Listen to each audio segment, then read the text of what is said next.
जो अग्रेसिव लोग हों उनको सामने रख करके पार्टी को कैसे ताकतवर और सुदूर क्षेत्रों तक, सारे जगहों तक इसको मजबूत पार्टी के रूप में खड़ा कैसे किया जा सकता है, इसकी तत्काल कोई न कोई योजना पर अंतिम निर्णय लेने की आवश्यकता है। नंद कुमार साय के इस बयान के बाद छत्तीसगढ़ में बीजेपी के नेतृत्व पर ही सवाल खड़ा हो गया है। बीजेपी के अंदर से पिछले कुछ महीने से बदलाव की आवाज उठ रही है, लेकिन अब नंद कुमार साय ने 2023 के विधानसभा चुनाव से पहले संगठन में बड़े बदलाव करने की ओर इशारा किया है। हालांकि उनके इस बयान पर पूर्व सीएम रमन सिंह ने जवाब दिया। रमन सिंह ने भी कहा कि हर कोई चाहता है कि उनकी पार्टी का नेतृत्व करने वाला आक्रामक हो, कोई नहीं चाहेगा कि पार्टी का नेतृत्व करने वाला कमजोर हो। हर कोई यही चाहता है, हम भी यही चाहते हैं, वो भी चाहते हैं, दुनिया सब चाहती है। कौन कहेगा कि नेतृत्व कमजोर है? हर कोई यही चाहता है, हम भी यही चाहते हैं, वो भी चाहते हैं, दुनिया सब चाहती है। कौन कहेगा कि नेतृत्व कमजोर है? बीजेपी नेताओं की आपसी बयानबाजी पर कांग्रेस चटकारे ले रही है। कांग्रेस ने इस बयानबाजी को बीजेपी की गुटबाजी और अंतर विरोध का नतीजा बताया। कांग्रेस का कहना तो ये भी है कि इस गुटबाजी का फायदा उसे 2023 के विधानसभा चुनाव में भी मिलेगा।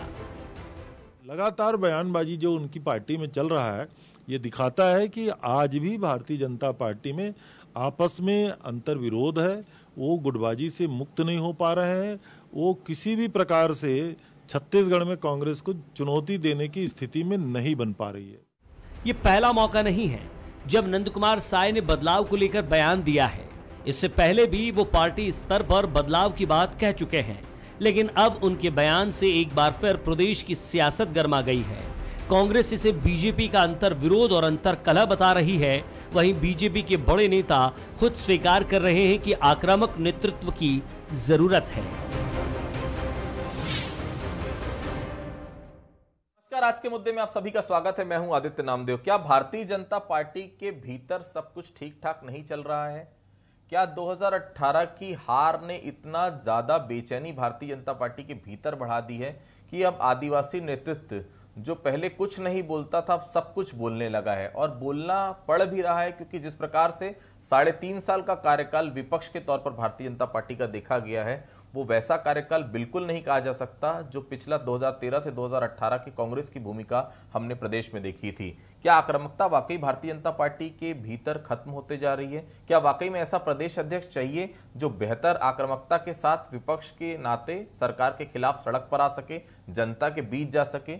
यह सवाल कोई दूसरा नहीं, पार्टी के ही वरिष्ठ नेता पूर्व सांसद नंद कुमार साय उठा रहे हैं। और नंद कुमार साय अगर उठा रहे हैं कोई सवाल, तो निश्चित तौर पर बात निकली है तो दूर तलक तो जाएगी। हालांकि इसमें रमन सिंह का अपना बयान सामने आया है, सरकार का भी अपना बयान सामने आया है, लेकिन सवाल सबसे बड़ा वही है, क्या वाकई में आक्रामकता की जरूरत है? और निश्चित तौर पर अगर लोगों की बात करें या भारतीय जनता पार्टी के कार्यकर्ताओं की बात करें, तो निश्चित तौर पर आक्रामक नेतृत्व की जरूरत फिलहाल तो है। क्योंकि पिछली बार हमने जिस तरह से देखा, प्रदेश अध्यक्ष भूपेश बघेल हुआ करते थे, वो आक्रामकता की जरूरत अब विपक्ष के नाते भारतीय जनता पार्टी के पास होनी चाहिए, जो कहीं ना कहीं नजर नहीं आती। तो बीजेपी में बिग डिबेट, आज इसी विषय पर हम चर्चा करेंगे। हमारे साथ चर्चा करने के लिए 3 बेहद खास मेहमान मौजूद हैं। हमारे साथ वरिष्ठ पत्रकार ईवी मुरली साहब मौजूद हैं, बहुत स्वागत करता हूं उनका।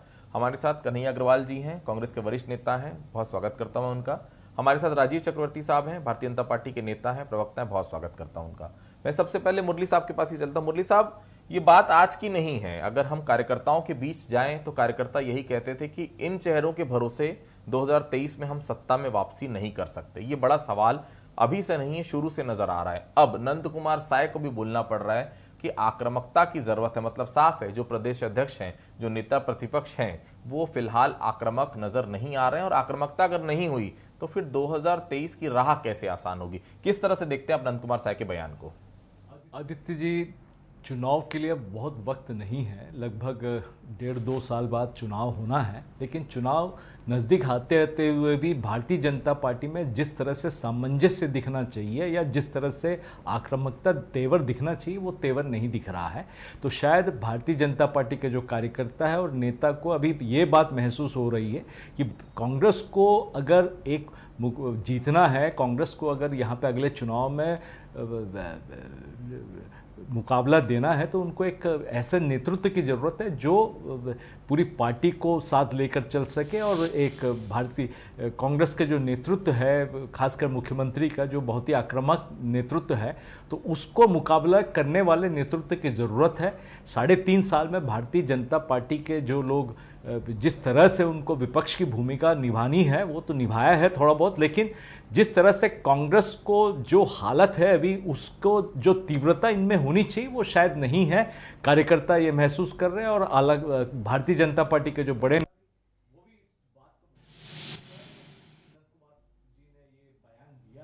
तो मुझे लगता है कि, और काफ़ी समय से ये सुनने में आ रहा है कि अगला जो नेतृत्व होगा या अगला जो चुनाव होगा वो नए नेतृत्व के साथ लड़ा जाएगा। तो सबको इंतजार इस बात का है कि भारतीय जनता पार्टी में अगला नेतृत्व में कौन, शीर्ष नेतृत्व में कौन आता है।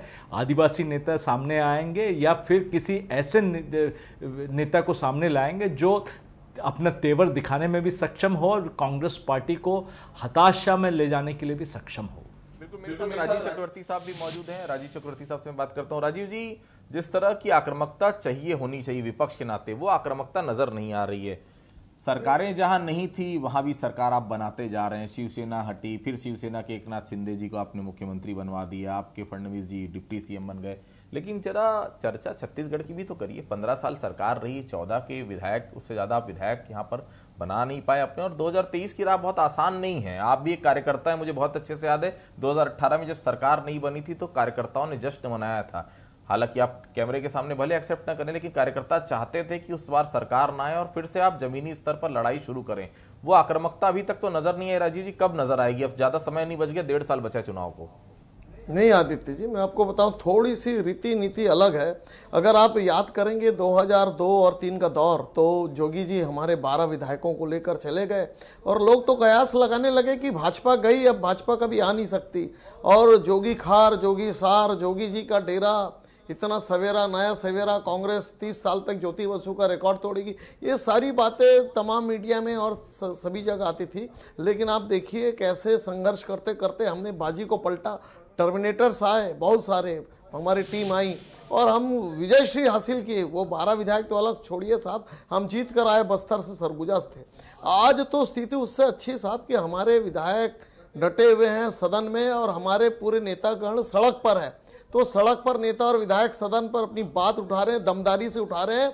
और आपको मैं विश्वास दिलाता हूं कि अगर आप मीडिया के लोगों को चिंता है कि प्रखर और सजग विपक्ष हो और प्रतिरक्षण वाले विपक्ष हो, तो निश्चित रूप से वो विपक्ष उजागर कर रही है शराबबंदी को। वो विपक्ष अभी अपराध का गढ़ जो छत्तीसगढ़ बन गया है, वो विपक्ष अभी सजग है। और भले आपको ऐसा लगे, लेकिन मैं आपको विश्वास दिलाता हूं कि वो जो आपातकाल की हम बरसी मना रहे हैं, हमारे जो 6 कार्यक्रम हैं, भारतीय जनता पार्टी की कार्यशैली कुछ अलग है, वो दिखता नहीं है लेकिन अंदर अंदर मौजू है। राजीव जी, लगातार सरकार बाहर रही, आपने देखा हरियाणा के विधायक यहाँ पर आए, यहाँ का पूरा शीर्ष नेतृत्व दिल्ली में था। कम से कम सवाल तो उठाते कि सरकार कैसे चल रही है। 4 जगह में 4 अलग अलग विधानसभा क्षेत्र है, बड़ा बड़े नेता आपके बैठते तो वहां धरना प्रदर्शन में। राजस्थान की घटना हो गई, एक जगह भी विरोध प्रदर्शन नजर नहीं आया। कम से कम चारों जगह के उत्तर, दक्षिण, पूर्व, पश्चिम के विधायक खड़े तो होते, रायपुर ग्रामीण के खड़े तो होते कि उनके साथ आप लोग खड़े होते कि विरोध करना है। विरोध नजर नहीं आ रहा। मैं कन्हैया जी के पास चलूंगा। कन्हैया जी, बहुत आसान लग रहा है 2023 का चुनाव आप लोगों के लिए, क्योंकि सशक्त विपक्ष अभी तक नजर नहीं आया है। क्या ऐसा नहीं लगता सशक्त विपक्ष की जरूरत हर समय होती है? क्योंकि लोकतंत्र को अगर बेहतर चलाना है तो विपक्ष की भूमिका बहुत सकारात्मक होनी चाहिए। वो विपक्ष की भूमिका, वो आक्रामकता फिलहाल अभी तक नजर नहीं आ रही है। आदित्य जी, निश्चित रूप से विपक्ष मजबूत हो, ये हमेशा से राजनीति के लिए आवश्यक रहा है। लोकतंत्र में विपक्ष की मजबूती सत्ता पक्ष को सही दिशा में काम करने के लिए प्रेरित करती है।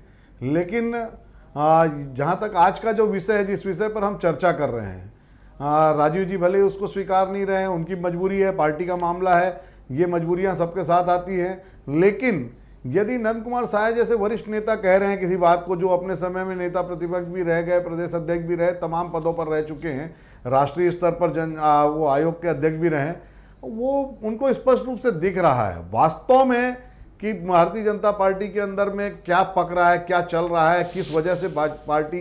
लेकिन ये इनका आंतरिक मामला है, आंतरिक विषय है, हम लोगों को इससे कोई लेना देना नहीं है। पर विपक्ष मजबूत हो, ये निश्चित रूप से लोकतंत्र के लिए जरूरी है।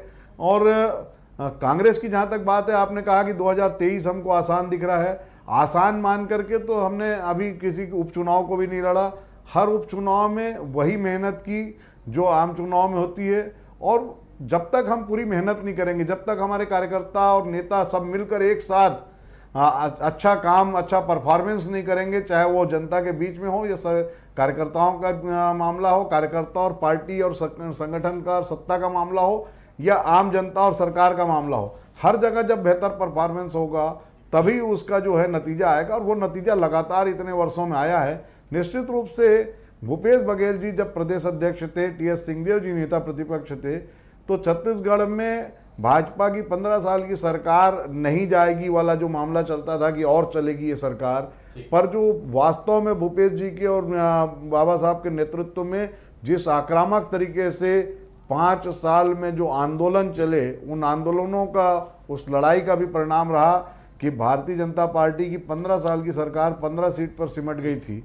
कन्हैया जी, मुझे याद दी है 65 का नारा अमित शाह ने दिया था, 65+ का नारा कांग्रेस के लिए फिट बैठ गया। बहरहाल मुरली साहब, मैं आपसे ये बात पूछना चाह रहा था कि हमने देखा है 2013 के बाद जिस प्रकार से झीरम की घटना हुई थी, उसके बाद जिस प्रकार से मुख्यमंत्री भूपेश बघेल जब तत्कालीन प्रदेश अध्यक्ष हुआ करते थे, छोटी छोटी बातों को लेकर जनता के साथ खड़े होना, धरना प्रदर्शन, ईओडब्ल्यू ऑफिस में जाके गिरफ्तारी देना, लोगों के साथ रोड में चक्का जाम कर देना, ये वो छोटी छोटी चीजें थी जो जनता ने पसंद की। ये वो छोटी छोटी बातें थी जिनके कारण जनता उनके साथ होते गई।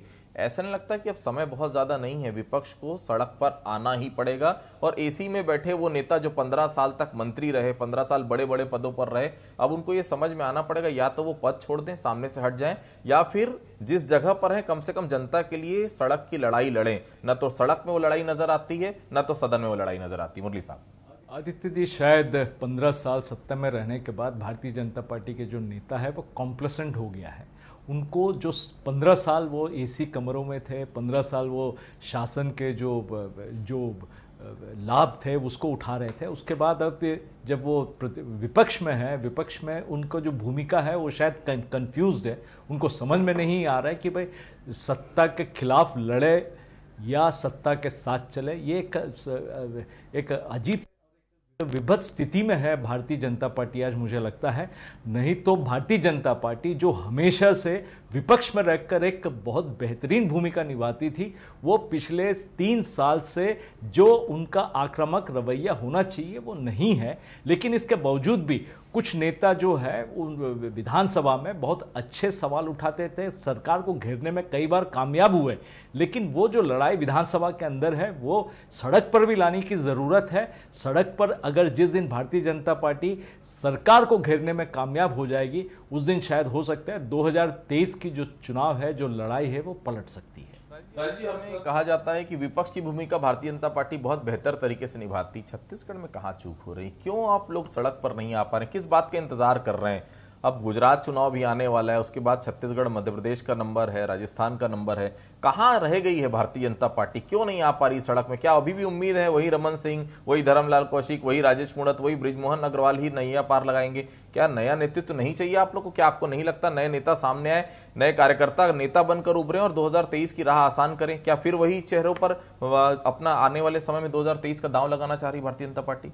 नहीं आदित्य जी, जैसी जनता की मांग होगी, जैसे प्रदेश नेतृत्व भी हमारा सजग है और राष्ट्रीय नेतृत्व भी सजग है, और समय समय पर इसके लोग कार्यशाला हो रही है, ट्रेनिंग हो रही है, निश्चित रूप से सब कुछ बदलाव होगा। तेल देखिए, तेल का धार देखिए, सब कुछ ठीक होगा। और अभी भी अगर आपको राजीव जी, जब नेता प्रतिपक्ष का जब चुनाव हुआ था तो आपके 14 विधायकों में 13 विधायक नहीं चाहते थे कि धर्मलाल कौशिक नेता प्रतिपक्ष बने, लेकिन वीटो पावर यूज करके रमन सिंह ने उनको नेता प्रतिपक्ष बनाया। ऐसे में कैसे पार्टी चल पाएगी? देखिए, ये सब पर्दे के पीछे की बातें हैं। आप ऐसे नहीं, कोई ऐसी बातें नहीं हुई है। वो ऊपर दिल्ली के लोग तय करते हैं और विधायक दल तय करता है। आप और मैं कोई नहीं होते कि ऐसा हुआ होगा, ये तो आकलन है। जो भी हो, धर्मलाल कौशिक जी सजग नेता प्रतिपक्ष के रूप में बढ़िया काम कर रहे हैं और प्रश्नों की बौछार लगा रहे हैं, चाहे शून्यकाल हो या कोई भी काल हो। लेकिन मैं आपको बता रहा हूं, जिस प्रकार से 2002 और 3 में हुआ, पूरे आपके मीडिया के लोग और पूरे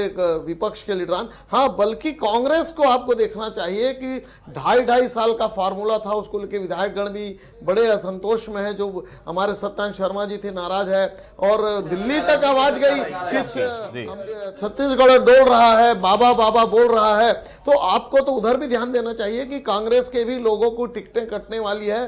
देखिए, आग तो राजनीति में सब जगह लगी रहती है, लेकिन भारतीय जनता पार्टी की जो फायर है, जो आग है, वो कार्यकर्ताओं के अंदर है, नेताओं के अंदर है। और वो जोश है, अभी भले आपको ना दिख रहा हो, और वो जो जोश है, जो थोड़ी सी चिंगारी बारूद से आग लगा देती है, तो वो चिंगारी है सारे कार्यकर्ताओं के अंदर कि ये हमारा प्रदेश किस प्रकार से शराब के गढ़ में तब्दील हो रहा, किस प्रकार से भय भूख और भ्रष्टाचार की ये सरकार चल रही है, किस प्रकार से ये सरकार सड़कों को मरम्मत नहीं करवा पा रही। जयस्तंभ चौक मुख्य सड़कों की हालत खराब है, विकास के एक काम नहीं हो रहे, अपराध का गढ़ बन गया, गली गली गांव गांव में गांजे और सूखे नशे की खेप तैयार हो रही है, पुलिस मौन है।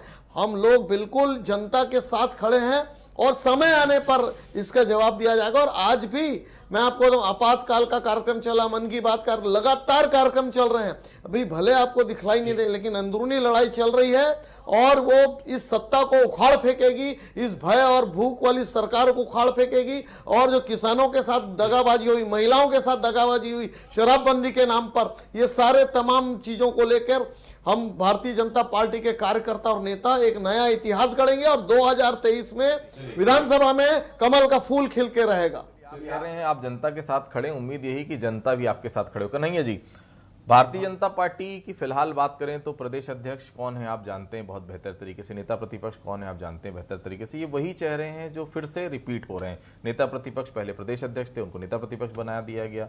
साया जी विश्वास पात्र हैं कहीं ना कहीं, तो उनको प्रदेश अध्यक्ष बना दिया गया।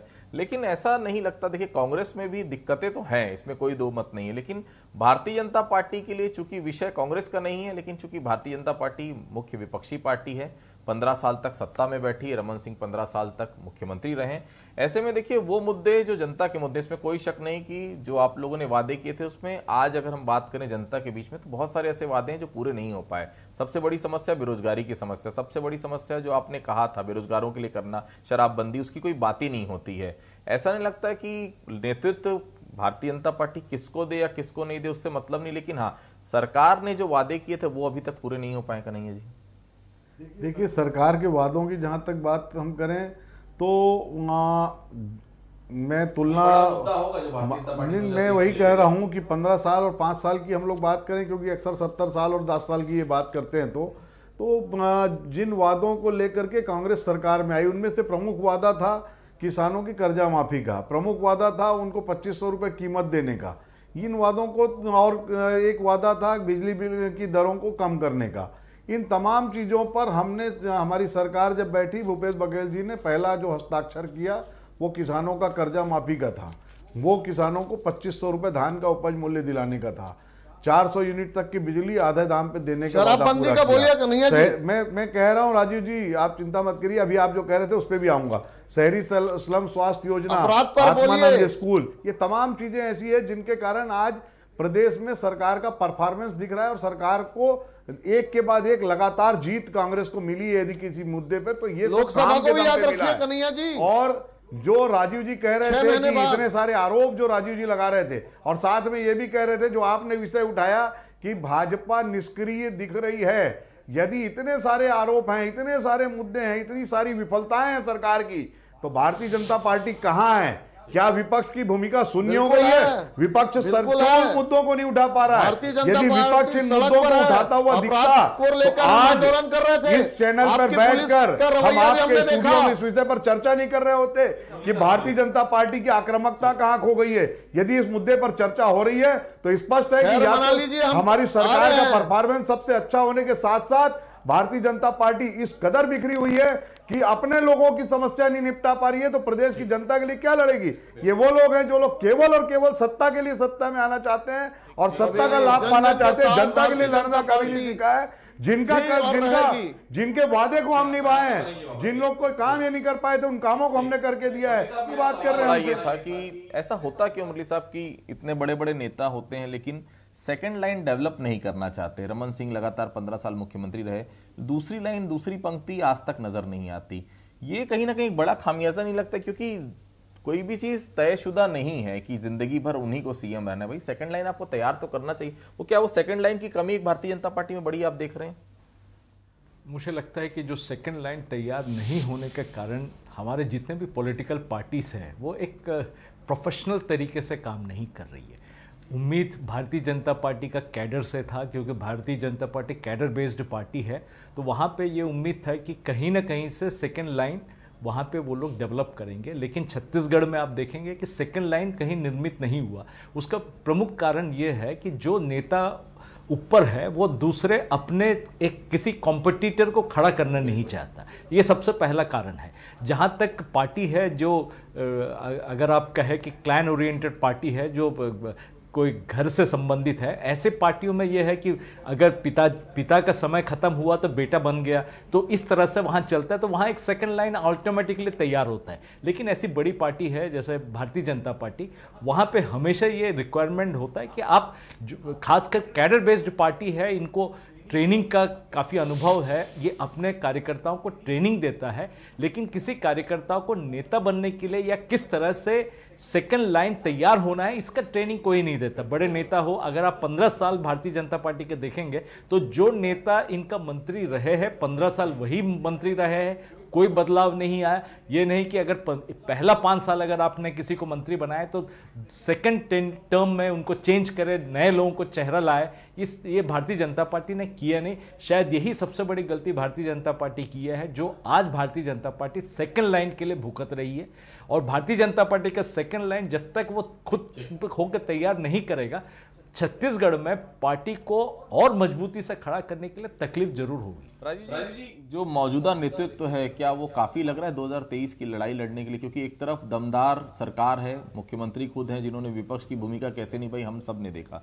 ऐसे नहीं लगता आपको कि अब मौका आ गया, अब सामने आना पड़ेगा? काफी लंबा समय बीत चुका है, 3.5 साल हो गया, अब तो एसी कमरों से बाहर आना पड़ेगा राजीव जी। अब तो कारों से बाहर निकलना पड़ेगा। बिना एसी के 10 मिनट नेता रहते नहीं है आपके, कैसे चल पाएगा बताइए? अब चुनाव में ज्यादा समय भी नहीं है और जनता इंतजार कर रही। इतने मुद्दे आपने गिना दिया, शराबबंदी, बेरोजगारी, लॉ एंड ऑर्डर, तो ये सब मुद्दों को लेकर कब आएंगे आप जनता के पास और कब जनता का साथ लेकर आप सरकार के खिलाफ माहौल पैदा करेंगे? नहीं आदित्य जी, ऐसा कहना गलत है कि जो हमारे वरिष्ठ नेता है वो सड़क पर नहीं है।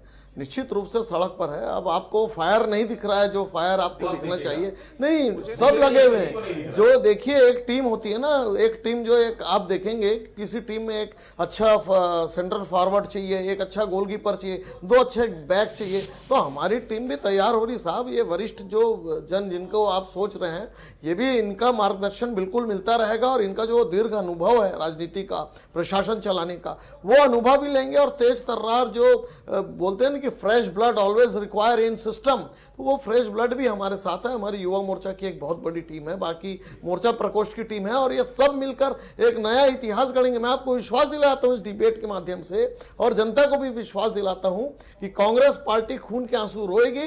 जिस प्रकार से हमारे हर आंदोलन में कांग्रेस पार्टी इस पुलिस प्रशासन का जिस प्रकार से अपने कार्यकर्ताओं की तरह उपयोग करती है, लेकिन अब कुछ भी हो जाए भारतीय जनता पार्टी ये सत्ता को बदलेगी। ये सत्ता जो भय भूख भ्रष्टाचार की सत्ता, ये सत्ता जो आकंठ में डूबी हुई है, कोई काम नहीं कर रही है।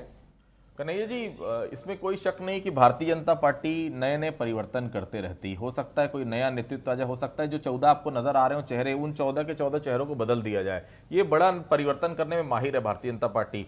ये मान के चलिए कि 2018 का चुनाव जिस तरह का था, 2023 का चुनाव तो उस तरह का कभी नहीं हो, क्योंकि हमने देखा है छत्तीसगढ़ में 7 या 8 से ज्यादा अंतर कभी नहीं रहता। जो इस बार अंतर आया वो निश्चित तौर पर 15 साल जो शासन चला उसके खिलाफ सीधा तौर पर जनता का मैंडेट था। चुनौतियां आपके लिए भी कम नहीं? का नहीं है जी? हम चुनौतियों को कभी कम मानते ही नहीं है आदित्य जी। मैंने शुरू में ही कहा कि राजनीतिक दल यदि चुनाव जब जाते हैं तो वो अगर चुनौती नहीं है मान करके जाएंगे तो निश्चित रूप से मान के चलिए कि वो पूरी तरह से विफल हो जाएंगे। कांग्रेस ने जब से सरकार बनी उसके बाद जितने उपचुनाव हुए, नगर निगम के चुनाव हुए, जिला पंचायत के चुनाव हुए, नगरीय पंचायत, तमाम चुनाव में यदि सफलता हासिल की तो इसलिए कि इन लगभग 3.25 साल का समय हो गया। इस दौरान लगातार कांग्रेस ने काम किया और जनहितैषी काम किया। मैंने कहा उन योजनाओं के दम पर, उन काम के दम पर सरकार में जो है हमने लगातार उपचुनाव जीते, नहीं तो नहीं जीत पाते। और यही जो काम है, इन कामों को और बढ़ा करके अपने कामों की लिस्ट लेकर के ही हम अगले चुनाव में जाएंगे। और चुनौतियों का सामना इसलिए हम सफलतापूर्वक कर पाएंगे क्योंकि हमने वो काम करके दिखाया है जो काम किसी सरकार ने किया नहीं किया था, चाहे गोधन योजना का मामला हो, हर मतलब ग्रामीण क्षेत्र में अंतिम व्यक्ति तक जाकर के कांग्रेस ने यदि जोड़ने का काम किया है तो उसका लाभ निश्चित रूप से हम लोगों को चुनाव में मिलेगा। 2023 के लिए निश्चित तौर पर एक बड़ा सवाल जरूर है कि आखिर भारतीय जनता पार्टी का छत्तीसगढ़ में नेतृत्व करेगा कौन। ये सवाल अभी भी लाजमी है, क्योंकि 1.5 साल का समय बच गया। वो नेतृत्व, वो आक्रामकता फिलहाल तो नजर नहीं आ रही है, लेकिन हाँ, ये भी हम सब जानते हैं कि भारतीय जनता पार्टी का शीर्ष नेतृत्व हर समय ऐसे ऐसे निर्णय लेता है कि सब लोग उसके बाद निर्णय में चौंक जाते हैं। महाराष्ट्र का लेटेस्ट एग्जांपल हमारे सामने है। तो फिलहाल 2023 के लिए हम सबकी निगाह रहेगी कि आखिर छत्तीसगढ़ में भारतीय जनता पार्टी का नेतृत्व कौन करेगा और क्या वो आक्रामकता जो नंद कुमार साय कह रहे थे, वो आक्रामकता उसमें होगी या नहीं होगी। तो आज की चर्चा में आप सभी लोग हमारे साथ जुड़े, आप सभी लोगों का बहुत बहुत धन्यवाद। तो आज के मुद्दे में फिलहाल इतना ही, कल किसी अन्य मुद्दे पर फिर से मुलाकात होगी, तब तक के लिए बहुत बहुत धन्यवाद।